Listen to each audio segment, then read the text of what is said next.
Hi, and welcome to episode 2 of Train and Grow Rich.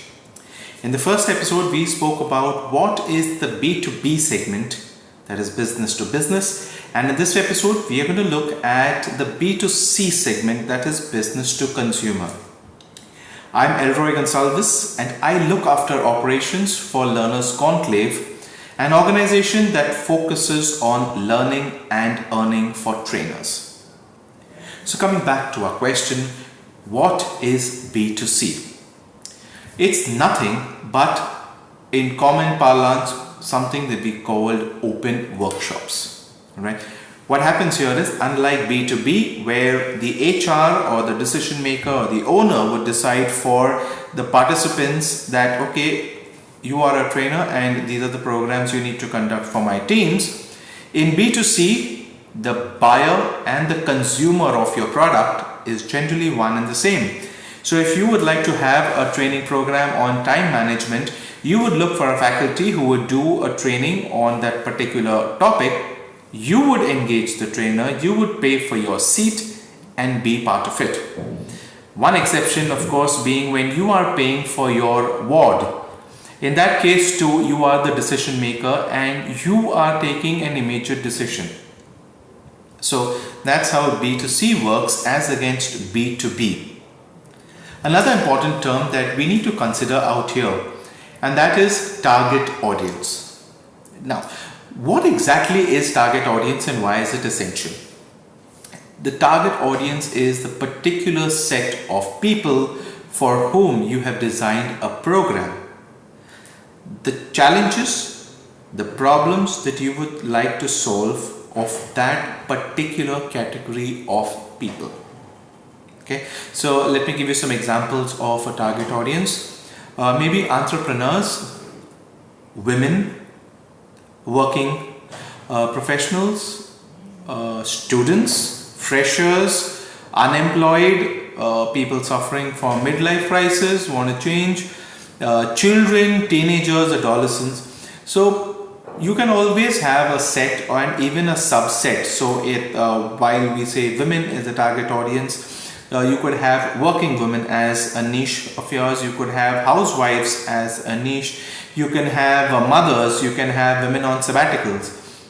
When it comes to men, you could have men with those in senior leadership perhaps. It could be men on a sabbatical. It could be freshers. It could be new joinees who have just come in. It could be junior level first time managers. When it comes to students, you could break it down as per age. You could have under 8 or 10, then you would have maybe for adolescents, for teenagers. You could break down your audiences into your niche segment as per the kind of solutions that you have to offer them. Right? And a target audience is very essential because it helps you to narrow down on the kind of problems that they face. If you are going to offer a very superficial solution and say that, okay, I'm doing a time management program or I'm doing just about a communication skills program, doesn't really help in a B2C segment, because here the participant or the audience is looking at a specific problem to be solved. It's like him or her going to a doctor, and if the doctor simply says, okay, you got a cold, why don't you just take this over the counter drug, and you don't really have that kind of peace, and then you say that, okay, what can you give me which is part of your specialized list of offerings. So that's exactly what you need to do in terms of the offering that you give as a B2C specialist. Another question that trainers generally would ask is, why do I need to get into a B2C segment? To answer that, let me tell you this. The world is made up of 195 countries, India being just one of them, and India itself has a population of roughly 135 crores. Now when digitization set in, and thanks to COVID, a lot of stuff went online, the entire world came onto one digital platform, which made the entire world your playing ground. Which means no longer were you looking at your small little city or your small locality as your target audience. You started looking at a bigger kind of atlas. You're looking at a national level. You can also look at maybe a regional level or maybe a global level for that matter. It's just about how well you understand your target audience and can you cater to their specific challenges. Now, let me just give you a little bit of numbers for you to understand. Even if you take India as a breakup of 135 crores and you say that you would like to target a target audience, your target audience would perhaps be maybe even if it's women, and we take a 40-60 ratio, and women of 135 crores would roughly be around say 40 to 50 crores. In that, even if you break it down, that 50 crores, you break it down and come down to even 10% of it, it's 5 crores. If you break that 10% also to 1%, that 55 crores becomes 50 lakhs. If that's brought down to 1/10, it comes down to 5 lakhs. Imagine the magnanimity of the numbers. Even at 5 lakhs, it will be difficult for you to meet the needs of every single individual. So don't be worried that, okay, there are other trainers also in the same segment who are trying it, because the numbers are big. Okay, it's a big market that you can cater to. Second is your quality defines you, right? So let there be any number of players. What kind of differentiating factors or what kind of difference in quality or offering do you have which keeps you out of the entire gang? Is that simple to understand? I hope so. And in this, let's move to the next question. How should you offer packages? Now, if someone comes in for the first time and says that, what exactly should I do in the B2C segment? I have no clue. I've only been working with corporates. Yes, it's a very good question and it's the need of the hour. Whenever you have offerings in the B2C segment, now you might be having a very good program or a very good offering for the audience, and it might be worth lakhs of rupees. But first, define who your target audience is, what income strata, that's one. Once you have identified that, then come down to the fact that offer multiple layers or multiple levels through which your target audience could participate in your offerings. Which means have one very low priced product which allows them to at least come in and experience your offering. Then make room for some kind of upgrade. So maybe your first program might be in the range of maybe perhaps even 500 rupees. It could even be free. So there's free, there's maybe the next level could be at 500. The next level could go up to maybe around 2 or 3,000. The next could go up to 15,000 or whatever. And the final one could cost even a lakh. There is no upper limit to what you can charge as long as you can show them value in what you have to offer. That's it. The reason we ask for 4 levels is so that one, the audience gets to test as well as taste your offerings. That's one. Second, because it is a small ticket, right? You are ready to kind of risk it. I mean, so what? It's just 500, and when it's 500, it's affordable to a much larger audience, which means you are benefiting a wider range of people. And that's when we say that not only can you get into reach, you could also get into a higher revenue bracket through B2C. A classic example would be what Jio has done with the telecom industry. It brought in rates at a lower price to get the reach. From reach, it moved into volumes. Once you get into the volume game, any small price or differentiator adds a huge amount of value into your kitty. Alright, so always have at least around 3 to 4 offerings so that people can, one, experience it cheap, take a risk, and eventually start growing into you. The more they get used to you, the higher the chances of them upgrading. So make sure that at every level you're providing value. So if your price is perhaps at 500, give them value of around 5,000. If your price band is around 3,000, give them value of around 30,000. In short, they should think of nothing else but you. Right? Let's take the next question. Next question is, what all could be included while you make your offering? Now there is no fixed formula as such, but what I'm going to do is I'm going to give you a list of things that you could possibly include while designing your offering. Right? Now 500 to a lakh, the entire pricing strategy would work in terms of what is the level of the intensity of the offering. At the same time, how much of your time is it going to consume? So something which does not consume much of your time and can be easily replicated and given to multiple people will obviously be priced lower, while something that involves your whole attention would be priced at a much higher slab.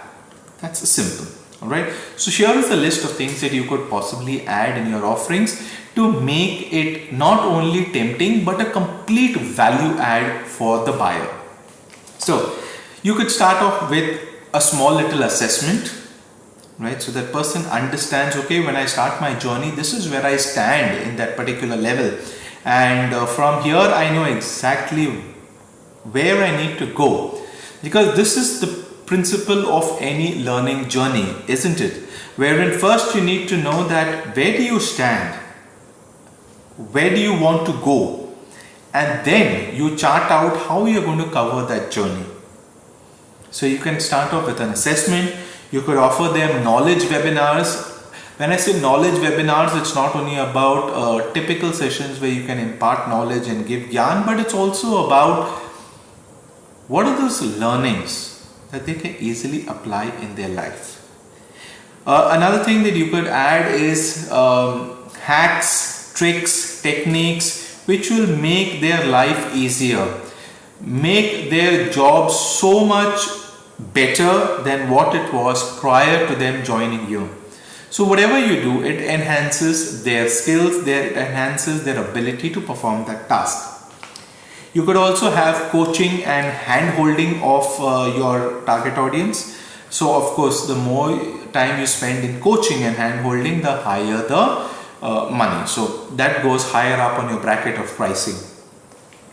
You could also provide them with job aids. What's a job aid? Anything that gives them a quick ready reckoner or a refresher of what they have learned on their job becomes a job aid. So maybe if you say that, okay, you want to do something, you want to handle your stress better, do these 4 things every time you get angry. 1, 2, 3, 4. Everything is drawn out on a piece of paper, and you made some nice diagrammatic representation of the entire list of things that you should be doing to bring down your stress.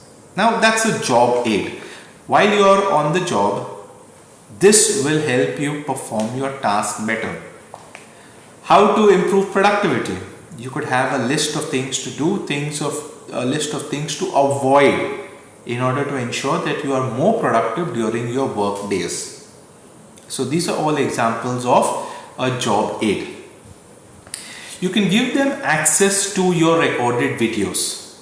Now, recorded videos, once you invest the time and energy into recording it once, you can of course keep sharing it with multiple people. It doesn't take much of your time, but it does add into the audience understanding your authority, and also works as a learning mechanism for them. And this is what many successful trainers do. one of the biggest offerings is an access to a community of like-minded people. Now, this is something people might consider as, so what? I mean, it's insignificant. I don't really care about the community. I'm looking at my learning. But let me tell you, this is what has happened, and this was quite evident during COVID times. The more you are associated with people who are negative, of course, the situation seemed gloomier. But if you had spent your time with people with a growth mindset and people looking at ways and means to achieve success, they have actually done much better during COVID. Which means the people you spend your time with makes a big difference on your personal performance and productivity. And that's why access to a community of like-minded people can be a great offering as part of your kitty. But it's up to you as an admin of that community to add that life and vibrance and enthusiasm in that particular group by continuously adding something or the other of value, which will help them understand what is it that they need to do to achieve success, and at the same time help them with quick tools, tricks, techniques, whatever, as and when that you feel that, okay, I've tried this, it works well, why don't you try it? So that's the benefit of a community. Another question, and this is a very important question. How do I get participants for B2C? Yes, in B2B it becomes so much easier that you speak with around 2 or 3 people and you have your entire audience of maybe 20-25 people already there in the room. You don't have to break your head over there. But when it comes to B2C, yes, the challenge is higher. You are responsible for each and every person who comes into your workshop or webinar. Which means if it's 20 people coming there, you have worked on selling your ticket to all 20 of them. So there are 2 ways in which you can do it. Of course, there is the inorganic way and the organic way. Inorganic is nothing but paid advertisements, while organic is a natural system by which you have built your network in such a way that you are able to now generate revenues from them. Right? So understand this, organic and inorganic. We can look at both. Okay, both has its own pros and cons, but what we've experienced is while people are starting off, getting into paid advertisements gets a little overbearing and it becomes a little more expensive. So it's always advisable that to start off on an organic basis where it's cheaper, no doubt, but of course when you have to compensate or substitute money, you have to put in your time and energy. Organic is good. Organic is, it's more of a natural system for trainers, but it involves a lot more of your time, effort and energy. But if you do not want to substitute it with money, this is a good way of making things happen. But we would also say that does not mean that because you're ready to only pump in money, you will be successful. It's about getting everything right. People should still believe in you as the problem solver. If that does not come out, whatever you spend would all go down the drain. Okay, so here when you're talking about going organic, it's very important to understand that if you have your target audience well defined, it becomes so much easier to actually come up with an organic community, because you know exactly what are the problems you're going to be dealing with, you know exactly what is the kind of solution you can offer, and when that becomes very clear, it's so much better and a more defined and refined way for your audience to identify with you. Right? So first clear out who is your target audience, then work on what are their problems and what are the solutions that you can offer. So there is this series of questions and surveys that we had conducted, and what we realized that when we're interacting with trainers, one, trainers, or if you had to bucket them into trainers who were doing really well during COVID and trainers who were not really doing well during COVID, the common thing is you could very comfortably say that they generally speak the same language. When I say speak the same language, I'm talking about the fact that those who have done well, they had a certain mindset. If you ask them what did you do during these 6 to 8 months, they would say that okay, we've done this, A, B, C, D, E, F, G. And on the other hand, for those who haven't really done well, they've had a certain list of things and activities which they have done or not done. Generally, it's a common set, and that's why we say they generally speak the same language. Depending on your target audience, you need to understand, and this happens through one-to-one connects and frequent communication with them, what is the language they are speaking, and that will tell you what are the problems that they are facing. If you use their language, it becomes easier for you to connect. But when I say use their language, use it to create your solutions, not use it to get into the same rut. And there is one thing about every training program that you do, whatever you do, all right, whether you are experienced with 1 year experience or maybe 5 years experience, 10 years, 20, 30, 40 years, it doesn't really matter. The first cut or the first draft that you remove of your program will never be the final product. You will be evolving, you will be improving it, you're going to redesign it, you're going to restructure it based on audience response and feedback. So don't really wait for the most perfect program that you're going to design, that it's going to be out of this world, it's going to be like this, it's going to be like that.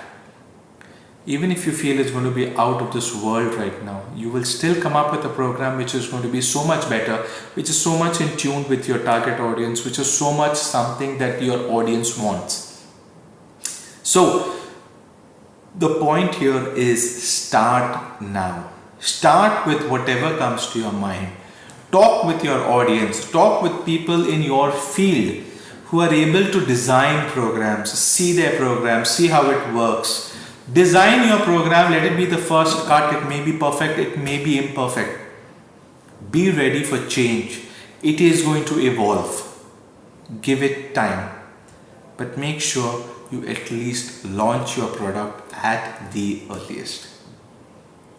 Now, if you have any challenges that you face when it comes to creating your signature workshops, or about taking your business that you've been into B2B segment, now you want to take it to a B2C segment and you want to grow your business, you want to grow leaps and bounds, you want to attend or be part of masterminds wherein people come together with the sole idea of getting solutions to their problems and building their business acumen. Or if you want to be part of events which will help you develop your core skills and your understanding of people to network better with the community, do connect with us at Learners Conclave. You could connect with Asif Ibrahim, or you could connect with me, Elroy Gonsalves. We are available on LinkedIn, we are available on Facebook. You could also connect with us through our YouTube and Instagram channels. It's for you trainers to decide, are you ready to take it up to the next level? Are you going to revolve around B2B segment only, or you would like to improve your business reach as well as business impact through revenue? On this note, I say goodbye right now. Looking forward to see you in episode 3 of Train and Grow Rich.